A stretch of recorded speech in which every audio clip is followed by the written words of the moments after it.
এয়ারপোর্টের ভেতরে চলে এসেছি, বাট এখানে আসার পর এখানে বলছে যে আমার ফ্লাইটটা ক্যান্সেল হয়ে গেছে। একটা ভীষণ বিপদের মধ্যে পড়ে গেলাম। কী করে লাউস যাবো? সব কিছু প্রি প্ল্যানিং আছে আমার কাছে, তাহলে আমার সব কিছু শিডিউল চেঞ্জ করতে হবে। সেট খুব বাজেভাবে এখানে ফেসে গেছি, থাইল্যান্ডে এয়ারপোর্টের মধ্যে আটকে আছি।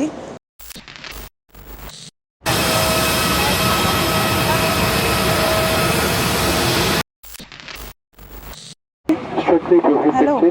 Please switch it off now. Thank you. Excuse me.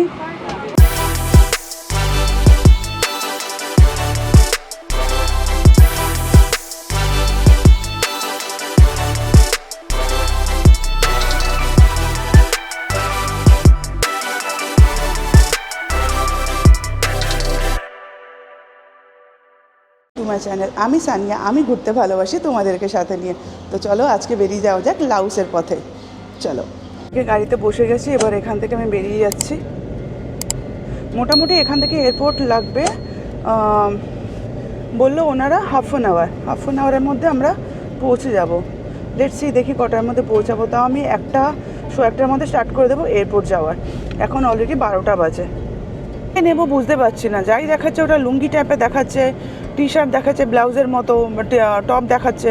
ওইগুলো তো আমি পরতে পারবো না। ওরা এখানকারই পরে, ওরাই ঠিক আছে, কিন্তু আমি তো ওইসব জায়গায় পরতে পারবো না। বাইরে গেলেও তো পরতে পারবো না। তো জিন্স টিন্স সেরকম কিছু দেখলাম না, বাট প্যান্ট ট্যান্ট সেরকম কিছু একটু মানে ফ্রি টাইপ অফ জিন্স বা কিচ্ছু নেই এখানে, সেরকম কিচ্ছু পেলাম না। তো তার পাশে একটা গোল্ডের শপ ছিল, গোল্ডের শপে গেলাম। বাপরে বাপ, যা জিনিস দেখছি তাই জিনিস 2 লাখের উপরে। একটা রিং দেখেছিলাম বেশ সুন্দর, 7 পর্যন্ত, ওটা 7 লাখ। আলাম বাবা দরকার নেই, হবে না। তো বেরিয়ে আসলাম। তো সিধা এখন এয়ারপোর্টে যাচ্ছি, দেখি যা আছে এয়ারপোর্টের মধ্যে যদি কিছু পাই সেরকম কিছু একটা নিয়ে নেব। কারণ এই পয়সা নিয়ে তো আমি বাড়িতে ফিরতে পারবো না, এই পয়সাতে কিছুই হবে না আমার। এই পয়সা এখানে ছাড়া কোথাও চলবে না এই পয়সা। মিয়ানমারের সবথেকে বড় একটা প্রবলেম, আমি যেখানেই গেছি না কেন, যেমন মান্ডালিতে গেছি, বাগানে গেছি, এখানে এসেছি, মানে টোটাল মোটামুটি আমার একটা অভিজ্ঞতা হয়েছে যে এখানে পাওয়ার তো খুব যায়। লোক হিসাবে এখানকার লোকেরা সত্যি খুব ভালো, খুব হেল্পফুল, সবাইকে হেল্প করে। কিন্তু কিছু ক্ষেত্রে আবার কিছু লোক হেল্প করে না, যেমন সব জায়গাটাতে হয়। আর দ্বিতীয় কথায় খাওয়ার দাওয়ারও এখানে অতটা প্রবলেম হয়নি। কালকে আমি ওই চাচার পরোটা আর কিমা খেয়েছিলাম, সাথে একটা টমেটোর কারি দিয়েছিল সল্টি হায়দ্রাবাদ স্টাইলে। কালকে মানে মন ভরে 3টে পরোটা নিয়ে গেছিলাম, মন ভরে কালকে আমি খেয়েছি, মানে খুব ভালোভাবে খেয়েছি। লোডশেডিং ছিল, মোবাইলে টর্চ অন করে রাত্রিবেলা খেয়েছি। আমার 2টো পাওয়ার চার্জার আছে, দুটোতে একটা পুরো চলে গেছে, আর একটা টিম করে জ্বলছে এখন। মানে সারা রাত আমি ক্যামেরা চার্জ করতে পারছিলাম না। ল্যাপটপ তো আমি এই কদিন ধরে, যে কদিন 8-9 দিন ছিলাম এখানে, মানে ক্যামেরা আমি হাতই দিতে পারিনি, ক্যামেরা আমি হাতই লাগাইনি, আমার হাজব্যান্ডকে আমি কিচ্ছু পাঠাতে পারিনি। ইনফ্যাক্ট চলছিল না ওয়াইফাই। ওয়াইফাই যখনই আসছে তখনই কারেন্ট আসলেই ওয়াইফাইটা পাচ্ছি, আদারওয়াইজ ওয়াইফাই পাচ্ছি না। মানে খুব প্রবলেম হচ্ছে। অনেক বড় এয়ারপোর্ট।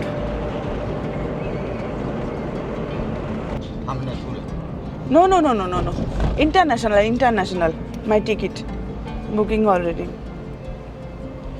এখানে ইন্ডিয়া মানে এখানকার যে লোকালটা চলছে না, ইন্টারন্যাশনালটা চলছে, চালু করেছে recently. This is international gate. Okay, এয়ারপোর্টের ভেতরে চলে এসেছি, বাট এখানে আসার পর এখানে বলছে যে আমার ফ্লাইটটা ক্যান্সেল হয়ে গেছে। ক্যান্সেল মানে 30 মে, মানে 13 তারিখে আমার ফ্লাইটটাকে দিয়েছে। আজকে এই ফ্লাইটটা আমার ক্যান্সেল, যেটা আমি লাউসে যেতাম। তো জানি না কি করব কি না করব। আধা ঘন্টার জন্য শুধু ওয়াইফাই পেয়েছি। আমি আমার ফ্যামিলির সাথে, হাজব্যান্ডের সাথে কথা বলছি, তো দেখি কি হয়। এটা বললো অলরেডি মেল করেছে।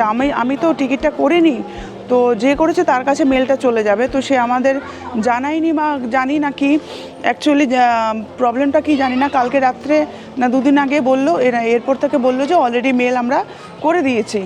একটা ভীষণ বিপদের মধ্যে পড়ে গেলাম। কী করে লাউস যাবো? সব কিছু প্রি প্ল্যানিং আছে আমার কাছে, তাহলে আমার সব কিছু শিডিউল চেঞ্জ করতে হবে। সেট বুঝতে পারছি না কী করবো। আর আধা ঘন্টার জন্য শুধু এখানে ওয়াইফাইটা পেয়েছি, আধা ঘন্টা পর অটোমেটিকলি বন্ধ হয়ে যাবে। আবার ওনাদের থেকে নিয়ে, যেটা এখানকার পাসওয়ার্ড আর আইডি দিয়ে, তারপর আবার আধা ঘন্টা পর্যন্ত চালু করতে পারবো। অনেক কষ্টের পরে একটা ফ্লাইট পেয়েছি। আমার 13 তারিখে আমি যেতে পারবো না, তো একটা ফ্লাইট করলাম ব্যাংকক থেকে আমাকে আবার নতুন করে টিকিট করতে হবে লাওসের জন্য। তো ব্যাংককে আগে গিয়ে পৌঁছাই রাত্রি 9টা 8:45 একটা ফ্লাইট ছিল। তো সেই ফ্লাইটটা আমি অনেক লেট হয়ে গেছিলো, তো আমি বলেছিলাম যে আমাকে একটু আগে একটা 4:45 আছে আর একটা 8:45। তো আমি কোনো রকমে রিকোয়েস্ট করার পর 4:45 ফ্লাইটটা পেয়ে গেছি, ভালো হয়েছে। তো এখন সেখান থেকে এয়ারপোর্টে চেকিং হয়ে গেছে, ইমিগ্রেশন হয়ে গেছে, জিজ্ঞেস করছিল সব কী প্রবলেম টিকিটের জন্য। তো তারপর ঠিক হয়ে গেছে, বলে দিয়েছে। ব্যাস এবার যাচ্ছি বোর্ডিংয়ের দিকে, বোর্ডিং শুরু হবে এখন।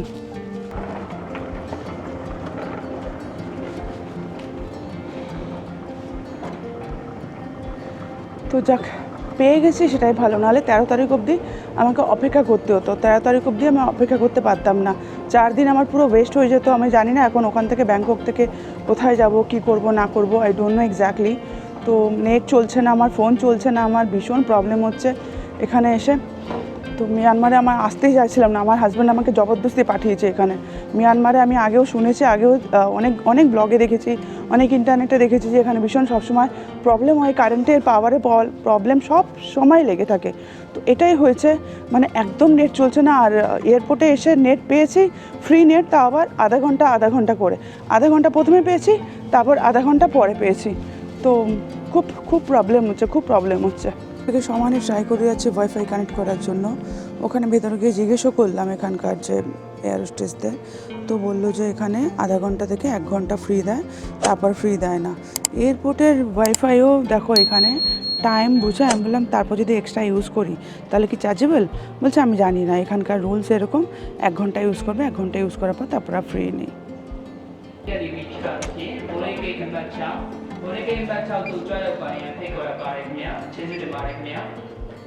Thank you.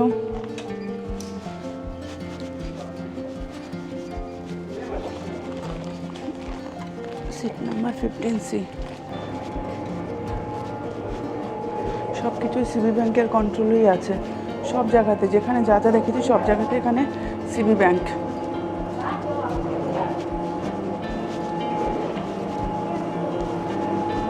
আজকে টিকিটটা না হলে আমি জানতাম না আমি কী করবো। আবার আমি ফিরে যেতাম না আবার কি করতাম, কিচ্ছু বুঝতে পারছিলাম না, সত্যি বলছি বন্ধুরা।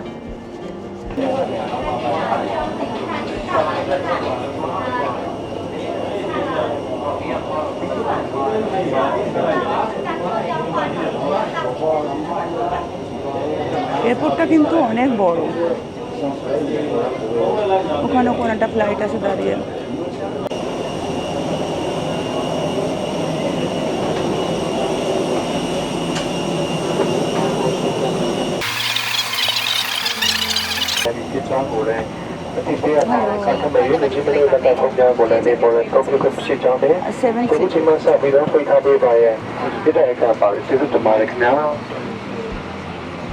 সময়ও এখানে যখন আসছিলাম তখনও উইন্ডো সিট পাইনি, এখন যখন যাচ্ছি তখনও উইন্ডো সিট পাইনি, একেবারে লাস্টের সিটটাতে পেয়েছি। তখন একটা ছেলে ছিল বারবার ক্যামেরা বার করে দিচ্ছি, একটু ইরিটেট হয়ে যাচ্ছিলো, বাট সরি বলে ম্যানেজ করে নিয়েছি। যাই হোক 15C সিট নাম্বার পড়েছে, ফ্লাইটে বসে পড়েছি। যেখানেই যাও না কেন, ইন্টারন্যাশনাল ট্রাভেলিংয়ের কথা বলছি, তো টিকিটটা ফেলে দেবে না। যে বোর্ডিং হয়ে গেছে বা চেকিং হয়ে গেছে, এবার আমি টিকিটটা ফেলে দিই, টিকিটটা একদম ফেলবে না, টিকিটটা রেখে দেবে যতক্ষণ পর্যন্ত অ্যারাইভেল না হোক, ঠিক আছে?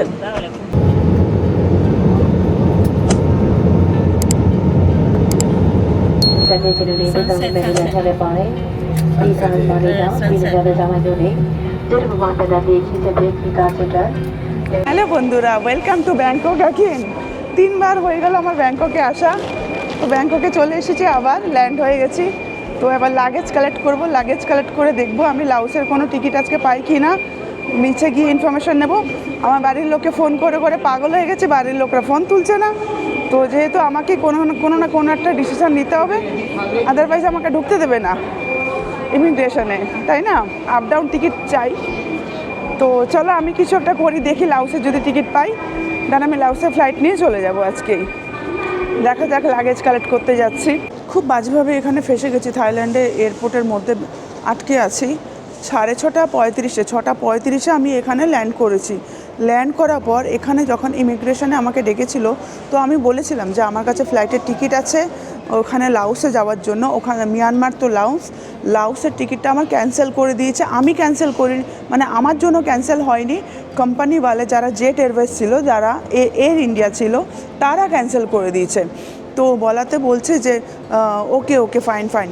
তারপর ওখানে আমি বললাম যে আমি আজকে যদি বাই ফ্লাইট পাই তাহলে আমি ওখানে সিধা লাওসে চলে যাব, আদারওয়াইজ আমি চলে যাব বাই ট্রেনে। কিন্তু আমাকে কিছুতেই ইমিগ্রেশনে বললো না, আমরা যাব না, আমরা জানি না। টিডিএসিটাকে ফর্ম ফিল আপ করতে বললো, পুরো গোষ্ঠীর নাম ওখানে, আমার পাসপোর্ট নাম্বার, ভিসা তো অন অ্যারাইভেল আমি দেইনি, আমার ন্যাশনালিটি, আমার সারনেম, আমার ফুল সব কিছু একটার পর একটা ফিল আপ করেই যাচ্ছি, কিছুতেই কিছু করতে পারছি না। আমার হাজব্যান্ডকে ফোন করছি, ফোন লাগছে না, ফোন তুলছে না, উনি এখন অফিসে আছে। মানে কী বাজেভাবে যে আমি ফেসে গেছি বন্ধুরা, তোমাকে বলে বোঝাতে পারবো না। দ্বিতীয়ত আমি যেটা বুঝতে পারছি না, আমি সেটা এখানকার যে স্টাফ আছে, এখানকার যে এয়ার হোস্টেজে অফিসে যে আছে তাদেরকে জিজ্ঞেস করছি। আমাকে এসে বলছে যে এরকম করে কথা বলছে, I am so much busy, I don't have time. আমি বলি please sir help me for moments. কিছুতেই শুনলো না, এইভাবে নাটক করে চলে গেলো, I am busy, still I am busy. আমি বললাম ওকে ইউ ক্যান গো বলে চলে গেছে। তারপর মেয়েগুলোকে বলছি, এখানকার যারা মেয়েরা স্টাফরা আছে আমি তোমাদের দেখাচ্ছি, ওইদিকে স্টাফগুলো আছে পেছনে, ওই হলুদ ব্যাগটা আছে, হলুদ ব্যাগের পেছনে। তো ওখানে যেটা আছে ওনাকে আমি জিজ্ঞেস করলাম, তো উনি আমাকে কি বলছে, এমন হাতটা দিয়ে দেখাচ্ছে দূরে সরে যাও, দূরে সরে গিয়ে কথা বলো। মানে মনে হচ্ছে ইন্ডিয়ানরা মানে আলতু ফালতু। আর যখন অন্য লোকের সাথে কথা বলছে একেবারে গা ঘেঁষে, এদের লোকের সাথে যখন কথা বলছে গা ঘেঁষে। এখানকার স্টাফদের যে কোনোভাবে হেল্প চাইছি যে আমি এটা বুঝতে পারছি না, আমাকে এটা একটু বুঝিয়ে বলুন আমি কী করে এই জায়গাটা ফিল আপ করবো। আমাকে কিছুতেই ওরা হেল্প করছে না। যদিও হেল্প করতে চাইছে রেগে মানে ভুরু কুচকে জঘন্যভাবে এরকম হাত দিয়ে পিছনে সরিয়ে বলছে স্টে অ্যাওয়ে প্লিজ। তো এখন আমার হাজব্যান্ড এখনও আরও আধা ঘন্টা বসে থাকতে হবে আমার এখানে। বসে থেকে তারপর যদি হোটেল বুকিংটা দেবে, আমি একদিনের জন্য কালকে থাকবো, থেকে তারপর আবার কালকেই আমি ট্রেনে করে বেরিয়ে যাব লাওসে। আর আজকে যদি টিকিটটা ওরা ক্যান্সেল না করতো তাহলে তো আমি এতক্ষণে লাওসে পৌঁছে যেতাম। আমি লাওসে হোটেলে গিয়ে আরামসে ফ্রেশ হয়ে আমি আরামসে আমার মতো স্ন্যাক্স খেয়ে আরামসে রিল্যাক্স হয়ে যেতাম, আদারওয়াইজ আমি ঘুরতে যেতাম। কিন্তু ওদের দোষটা ওরা কিছুতেই মানছে না। আমার হাজব্যান্ড বললো যে ঠিক আছে, তোমাকে এয়ারপোর্টের সামনে একটা ছোটো মোটো যা আছে একটা হোটেল বুক করে দিচ্ছে, কালকে সকালবেলা এখান থেকে তুমি স্টেশনে বেরিয়ে যাও। তো যদি না করে দিত তাহলে আজকে আমি এতটা বিপদে তো পড়তাম না। এখনও বসে আছি, সকালবেলা খাইনি কিছু, না খেয়ে না দিয়ে সকালবেলা ওই দুটো কলা খেয়েছি আর কি খেয়েছি, একটা আম খেয়েছি, ব্যাস ওটা খেয়ে বেরিয়ে গেছে। ফ্লাইটে একটা ব্রেড দিয়েছিল, তো আমি ওটা খাইনি, আর একটু মিষ্টি দিয়েছিল সেটাও আমি খাইনি, গ্লাসে এইটুকুনি জুস দিয়েছিল সেই জুসটা আমি খেয়েছি, ব্যাস আর কিছু না। মানে সত্যি পা ব্যথা হয়ে যাচ্ছে, ততক্ষণ থেকে দাঁড়িয়ে আছি। এ বলছে যে হবে না, ও বলছে সে হবে না, যে যেরকম পাচ্ছে সেরকম কথা বলে যাচ্ছে। তো জানি না কি হবে। এখানে আমাকে দেখছে, এখন ভিডিও করছি তো আমাকে দেখছে। তো আমি এখন রাখছি, একটু পরে আবার তোমাদের সাথে কথা বলবো। যারা যেতে চাও অন্য জায়গায়, তোমাদেরকে প্রথমত ভালো করে বলে দিচ্ছি, এখানটার নতুন রুলস চালু হয়েছে, যেটা তোমাকে তোমার পাসপোর্টে, তোমার আধার কার্ডে যত ইনফরমেশন থাকুক না কেন, একটা নতুন চালু হয়েছে, এটার নাম হলো টিডিএসি। এটা নতুন। আমি যখন এতবার আসলাম, দুবার আমার আসা হয়ে গেছে, থাইল্যান্ডে এখান থেকে চলেও গেছি বাট কিছু হয়নি। আমার কাছে এখন হোটেল বুকিং চলে এসছে, আমার কালকের টিকিটও আছে। এখন রাত্রি 9:30, 10টা বাজতে যাবে। তো এখান থেকে এইটা হলো মিয়ানমারের টাইম অনুযায়ী 9:30। তো এখানে হয়তো 10:30 হবে। তো ওখানে 1 ঘন্টা লেট, এখানে 2 ঘন্টা। সেই 6:30 থেকে এখানে স্টিল বসে আছি, 10:30, 11টা, 10টা বাজতে চললো। পাগল হয়ে যাচ্ছে বন্ধুরা। এইসব নতুন কী সব রুলস বার করছে যে হ্যারাসমেন্ট, তোমার বাড়ির অ্যাড্রেস, তোমার এখানকার অ্যাড্রেস, তোমার কলকাতা যেখানে থাকো সেখানকার অ্যাড্রেস, এখানে কোন হোস্টেলে আছো বা হোটেলে আছো সেখানকার অ্যাড্রেস, আরও কত কিছু কোয়েরি আছে ওদের। তুমি এখানে থাকছো কী সব কত কিছু কোশ্চেন, মাথা ঘুরে যাচ্ছে আমার বন্ধুরা, পাগল হয়ে যাচ্ছে আমি। শেষ হলো, এই আমি ভিসা পেলাম। এখন আমি হোটেলের দিকে যাব, হোটেলে গিয়ে খাবো দাবো, দেখি তাও কপালে জোটে কি না। গুড মর্নিং বন্ধুরা, কেমন আছো তোমরা সবাই? আশা করি তোমরা সবাই ভালো আছো, আমিও ভালো আছি। আমি এখন সকাল এখানে 9টা বাজে ব্যাংককে। তো আমি এখন এয়ারপোর্টে যাব, এয়ারপোর্টের জন্য রেডি হয়ে গেছে, আমার লাগেজ প্যাক হয়ে গেছে, চার্জিং পয়েন্টগুলো বার করব। তোমাদের আমি আমার হোস্টেল দেখাচ্ছি। হোস্টেলটা খুব সুন্দর, কিন্তু একদিনের জন্য, এক রাতের জন্য স্টে করেছিলাম, অনেকটা দূর আছে। তো চলো হোস্টেলটা দেখাই। এটা আমার হোস্টেল, এটা আমার বেড, চার্জিং পয়েন্ট রেখে দিয়েছি। বাথরুমটাও খুব সুন্দর, কেউ স্নান করছে তার ভেতরে যাচ্ছি না, ওইদিকে বাথরুম আর এদিকে শাওয়ার, খুব সুন্দর বাথরুমটা। আর এইটা পুরো এখানে এরকম রুম, টাওয়াল বেডশিট আছে। এই ফ্লোরটা পুরো মেয়েদের জন্য, নিচের ফ্লোর আছে ছেলেদের, ওপরের ফ্লোর আছে ছেলেদের। তো এই ফ্লোরটাতে মেয়েরাই থাকে। এখানেও কটা রুম আছে। হোটেলটা সত্যি খুব সুন্দর। তো চলো, 9টা বেজে গেছে, 9টা বেজে 5 মিনিট হতে চলেছে। এবার আমি বেরিয়ে যাবো আমার এয়ারপোর্টের দিকে, যাতে আমি লেট না হই। চলো ভাই। বেড নিউ ব্যাংকক, খুব ভালো হোস্টেল, তোমরা আসলে এখানে আসতে পারো।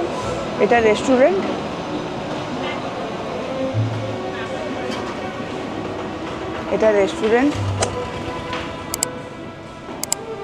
খাওয়া দাওয়া, ড্রিঙ্ক যে যেটা করতে পারে সেটা করতে পারে। হ্যালো,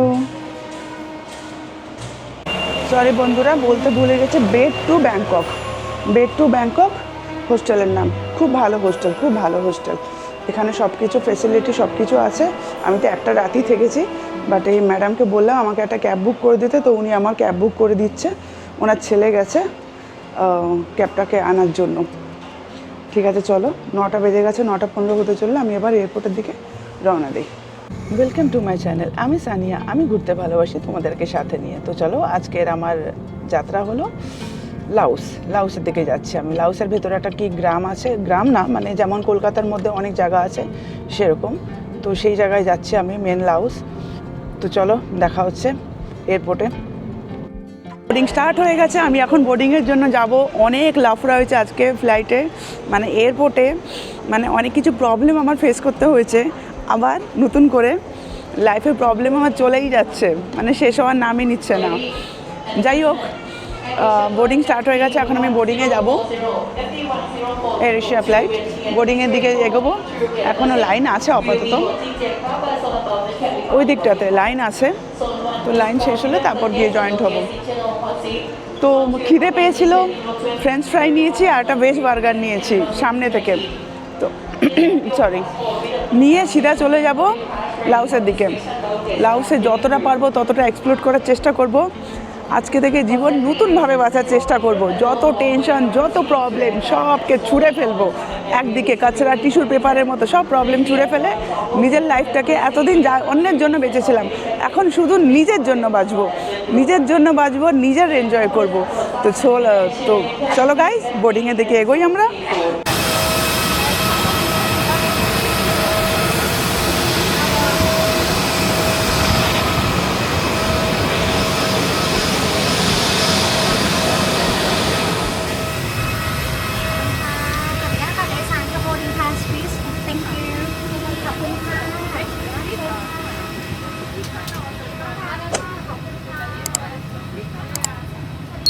ফ্লাইটে বসে গেছি ভেতরে, এখন টাইম হচ্ছে 12:30, 12:35।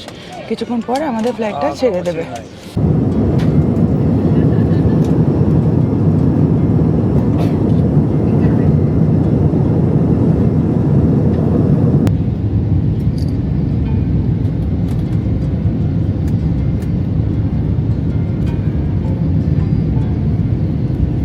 পৌঁছে গেছি লাউসে পৌঁছে গিয়ে জাস্ট এয়ারপোর্ট থেকে বেরালাম।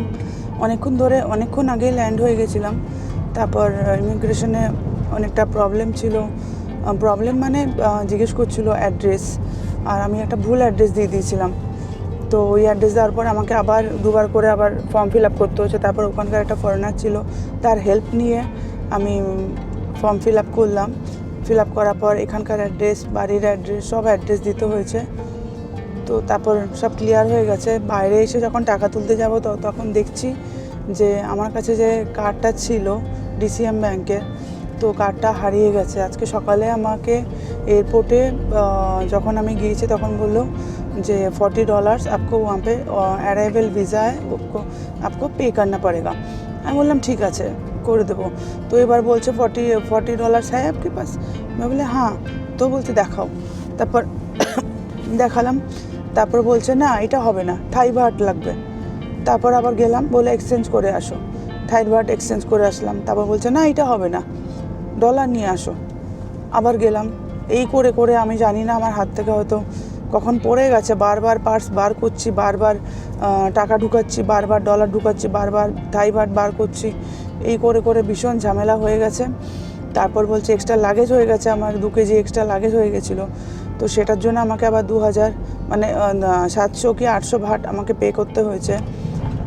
তো খুব খুব টেনশনে আছে বন্ধুরা, টাকা পয়সা একদম হাতে নেই, জানি না কি হবে কি না হবে, কিচ্ছু জানি না। কার্ডটা হারিয়ে ফেললাম, ওর মধ্যে 4-5 হাজার টাকা ছিল, কিন্তু কার্ডটা কার হাতে পড়েছে? এয়ারপোর্টে যদি পাই, এয়ারপোর্ট সিকিউরিটির হাতে তো দিয়েই দেবে কেউ না কেউ, বাট আমি কার্ডটা কালেক্ট করতে পারবো না। আর আমি এখান থেকে ব্লক করতে পারবো কি না জানি না, আমার নাম্বারে অ্যাক্টিভেট করা। তো আমি চেষ্টা করবো আজকে ব্লক করার জন্য, যদি পসিবল হয় তাহলে আমি ব্লক করে দেবো কার্ডটা। এই যাচ্ছি, গরমে মাথা গরম হয়ে যাচ্ছে।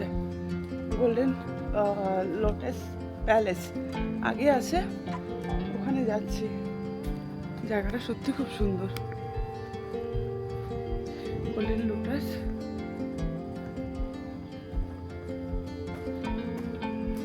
This one, yeah.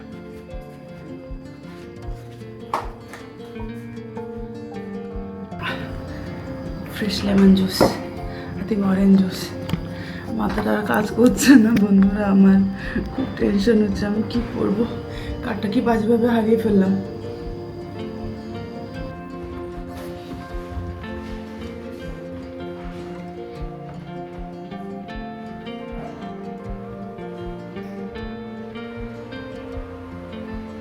টিভি আছে, হ্যাঙ্গার আছে, টিপট আছে,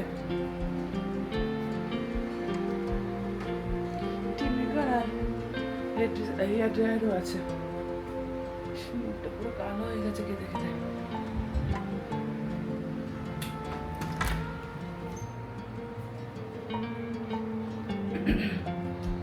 বডি ওয়াশ দিয়েছে, শ্যাম্পু দিয়েছে, আর সোপ,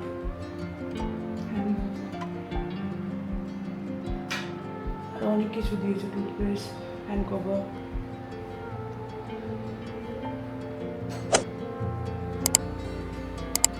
একটা মিনি ফ্রিজও আছে। ফ্রিজে কি আছে দেখি, ফ্রিজ ফাঁকা, কিছু নেই।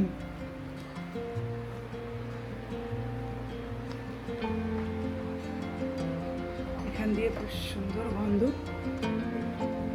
জানলাটা বন্ধ আছে, বাহ খোলাও যায়।